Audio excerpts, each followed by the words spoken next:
हम खुद झंडे लेके जा रहे हैं, भुट्टो जी ये भुट्टो करते हैं, जो बात है सीधा हम मानते, लेकिन वो जाने के बाद, इलेक्शन के बाद, जीतने के बाद यहाँ कोई ना आता है ना पूछता है, देखना तक नसीब नहीं होता। पोड्रियो ने इसके सरिये वरिये भी निकाल के गार्डर टीयर सब बेच के खा गए। जब कोई बैठेगा ही नहीं तो फिर क्या करेगा बंदा, यही हल है।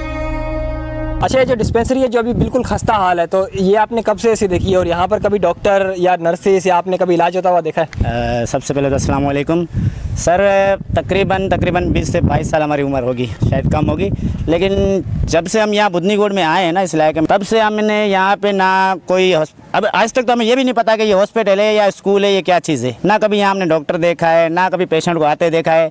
बचपन में हम लोग यहाँ पे क्रिकेट मैच खेलते थे, पहले इलाका पूरे बच्चे हम यहाँ पे खेलते थे, खेल खेल के यहाँ बड़े हुए हैं। आज तक हमें ये इल्म नहीं है कि ये स्कूल है या अस्पताल है। पहले थोड़ा इसका कंडीशन अच्छा था, बाद में जब पोड्रियो ने इसके सरिये वरिये भी निकाल के गार्डर टीयर सब बेच के खा गए। जब कोई बैठेगा ही नहीं तो फिर क्या करेगा बंदा, यही हल है, तोड़ फोड़ के ले जाओ जो है। तो आपके यहाँ अभी 2 साल बल्दियात को हो गए और इसके अलावा दूसरे इलेक्शन भी मेरे ख्याल में 1 साल होने वाला है, तो उसके बाद कोई काम या कोई इस तरह का काम यहाँ हुआ है? नहीं। इलेक्शन सिर्फ आते हैं उस टाइम पे, इलेक्शन के टाइम पे, समझ गए, उस टाइम आते हैं, नारेबाजी करते हैं। हम खुद झंडे लेके जा रहे हैं, भुट्टो जी ये भुट्टो करते हैं, जो बात है सीधा हम मानते, लेकिन वो जाने के बाद, इलेक्शन के बाद, जीतने के बाद यहाँ कोई ना आता है ना पूछता है, देखना तक नसीब नहीं होता। तो जैसे कि आपने कहा कि आपने नारे लगाए, तो फिर जिनके लिए आपने नारे लगाए उनसे आपने जाके पूछा कि आपने मेरा काम नहीं किया? उस टाइम उनके ठिकानों का पता होता था कि यहाँ बैठते, अब ठिकानों का पता नहीं है। अब कहाँ शिफ्ट हो गए, कहाँ रहते हैं, कहाँ बैठते हैं। उस टाइम तो आप ऑफिसें बनी होती थी, भाई किसी को मिलना हो यहाँ आके मिल सकता है। तो अभी यानी आपने 2 साल से किसी का भी चेहरा नहीं देखा? नहीं देखा। और इसके अलावा फिर आपको अगर कहीं इलाज कराना होता है या कुछ इस तरीके से, फिर आप कहाँ जाते हैं इलाज कराने? भाई इलाज यहाँ आगे प्राइवेट क्लिनिक्स हैं, उन पे जाते हैं,